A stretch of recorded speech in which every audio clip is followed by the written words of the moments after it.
चलिए जी, नमस्कार, वेलकम, आप सभी का बहुत बहुत स्वागत है। आप सोचते हैं सर जी आज कितना खुश है।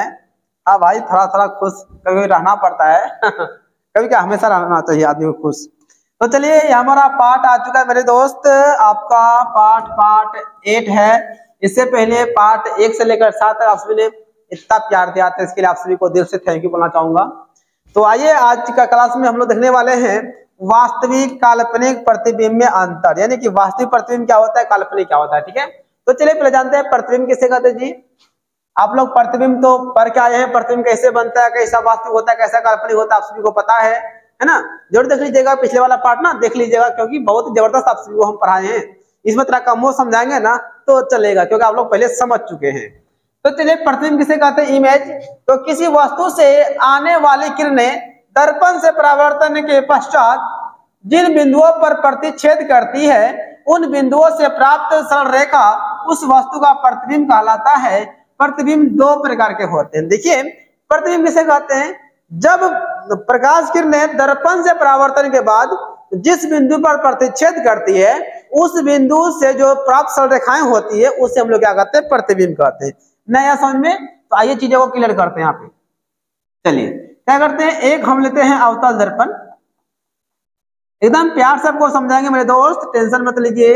ई एम और ई एन हमारा क्या है, कोई अवतल दर्पण है, और इसे कहते हैं दर्पण का प्रधान अक्ष, दर्पण का ध्रुव, दर्पण का फोकस, दर्पण का वक्रता केंद्र। ठीक है, चलिए वस्तु को धरते हैं, यहां धरते हैं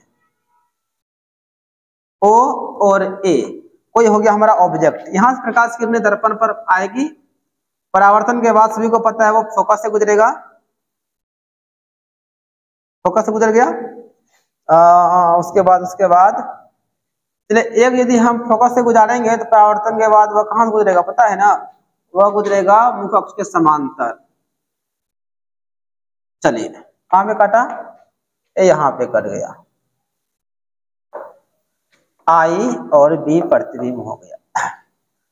चलिए, ये हमारा प्रतिबिंब हो गया, यानी कि जब प्रकाश किरणें किसी वस्तु, जब प्रकाश किरणें दर्पण से टकराती है, टकराने के बाद जिस बिंदु पर काटती है, यानी कि परावर्तन के बाद जहां पे काटता है, देखिए यहां से परावर्तन हुआ, फिर यहां से यहां हुआ, है ना,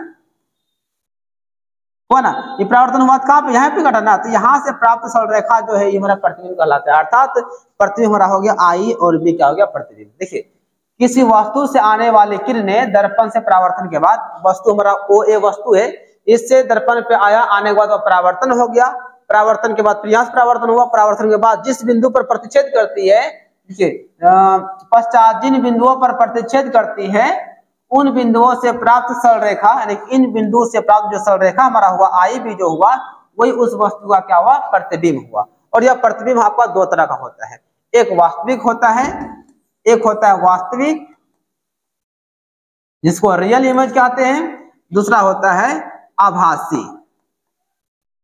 आभासी को हम लोग कहते हैं काल्पनिक। ठीक है ना, तो प्रतिबिंब होता है दो तरह का, एक होता है वास्तविक, एक होता है काल्पनिक होता है। देखिएगा ध्यान से, वास्तविक प्रतिबिंब जो है हमेशा दर्पण के आगे बनता है और हमेशा वस्तु से उल्टा बनता है, और वास्तविक प्रतिबिंब हमेशा वास्तविक किरणों के कटने से ही बनता है। बात करेंगे काल्पनिक प्रतिबिंब का, काल्पनिक प्रतिबिंब जो है वह दर्पण के पहले पीछे बनेगा, उसके बाद क्या बनेगा, वस्तु के सीधा बनेगा, और दूसरा क्या होगा कि वह जो है ना काल्पनिक किरणों के कटने से बनेगा। ठीक है, तो आइए यहाँ बात कर लेते हैं। प्रतिबिंब हुआ दो तरह का, एक हुआ वास्तविक, एक हुआ काल्पनिक। तो ये वास्तविक प्रतिबिंब किसे कहता है, रियल इमेज। परावर्तित किरणों के परावर्तित किरणों के वास्तविक रूप से प्रतिच्छेद करने पर प्राप्त प्रतिबिंब वास्तविक प्रतिबिंब कहलाती है। यह हमेशा दर्पण के सम्मुख बनता है, सम्मुख का मतलब हुआ आगे, एवं उल्टा बनता है। वास्तविक प्रतिबिंब दर्पण के आगे बनेगा, और कैसा बनेगा मेरे भाई, उल्टा बनेगा। इसे पर्दे पर उतारा जा सकता है, इन वास्तविक प्रतिबिंब को पर्दे पर उतार सकते हैं, लेकिन हाँ काल्पनिक को नहीं उतार सकते हैं। ठीक है ना, चलिए एक वास्तविक प्रतिबिंब का एक डायग्राम हम लोग बना लेते हैं।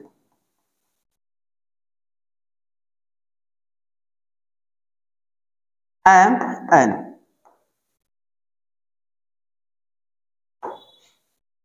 पी एफ सी।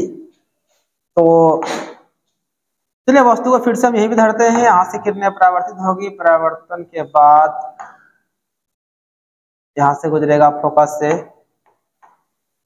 उसका यदि वो फोकस से आ जाता है तो परावर्तन के बाद वह जो है ना मुख्य अक्ष के समांतर गुजर जाता है, जहां से हमारा आई और बी प्रतिबिंब प्राप्त होता है। यह सी के इधर बन रहा है, ठीक है ना। यह जो प्रतिबिंब हुआ यह हमारा हुआ वास्तविक प्रतिबिंब। और देखिए यह प्रतिबिंब जो है ना हमेशा वस्तु क्या ठीक उल्टा बनता है और दर्पण के आगे बनता है। तो क्या कीजिएगा, परिभाषा लिखकर और वास्तविक वाला इमेज कोई भी चाहे वस्तु यहाँ पे धरिए यहाँ पे कहीं भी धरिए, रखिए वास्तविक प्रतिबिंब बना के दिखा देना है। इससे क्या होगा, आपका नंबर एक भी नहीं कटेगा, ठीक है। अब आते हैं काल्पनिक पे। काल्पनिक यानी आभासी, काल्पनिक प्रतिबिंब यानी कि वर्चुअल इमेज किसे कहते हैं। परावर्तित किरणों के आभासी रूप से पीछे बढ़ाने पर, प्रतिच्छेद करने पर प्राप्त प्रतिबिंब काल्पनिक प्रतिबिंब कहलाती है। यह हमेशा दर्पण के पीछे एवं सीधा बनता है, इसे पर्दे पर नहीं उतारा जा सकता है। यानी काल्पनिक प्रतिबिंब दर्पण के पीछे बनता है और वस्तु का सीधा बनता है। और क्या होता है, यह जो है ना हमेशा इस प्रतिबिंब को पर्दे पर नहीं उतार सकते, क्योंकि यह काल्पनिक है। काल्पनिक को पर्दे पर कैसे उतारेंगे, वास्तविक को पर्दे पर उतार सकते हैं लेकिन काल्पनिक को पर्दे पर नहीं उतार सकते हैं। चलिए देखिए एक लेते हैं यहाँ पे, फिर लिए हम अवतल दर्पण ही लिए, आप उत्तल भी ले सकते हैं, कोई भी दर्पण ले सकते हैं। काल्पनिक में काल्पनिक प्रतिबिंब आपको तीनों दर्पण में बनता है, उत्तल में, अवतल में, समतल में, तीनों बनता है, ठीक है। MN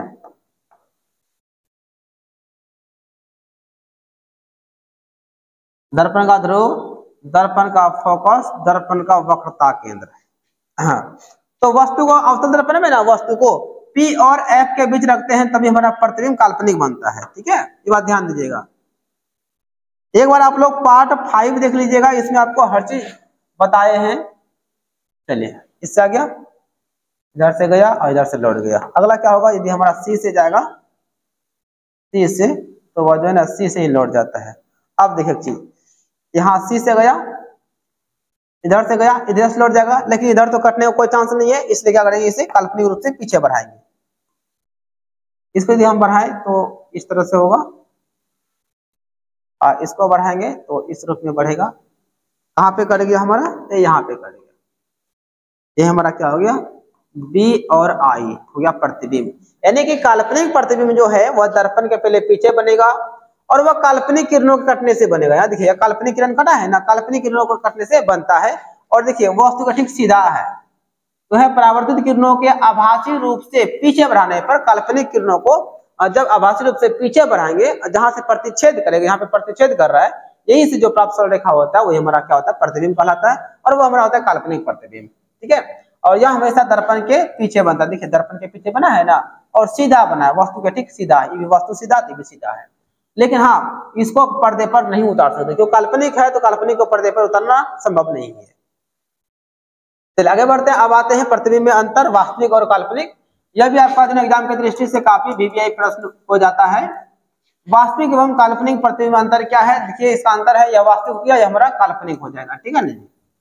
चलिए तो यह जो है ना वास्तविक जो है यह किरणों के वास्तविक रूप से कटने से बनता है और यह किरणों के आभासी रूप से कटने से बनता है। ये बात आपको पता है। यहाँ देखिए हमारा जो वास्तविक है यह तो वास्तविक किरणों कटने से बनता है और आभासी जो है ना आभासी किरणों कटने से बनता है। यह हमेशा दर्पण के आगे बनता है, वास्तविक प्रतिबिंब दर्पण के आगे बनता है, लेकिन काल्पनिक जो है दर्पण के पीछे बनता है, दर्पण के पीछे बनता है।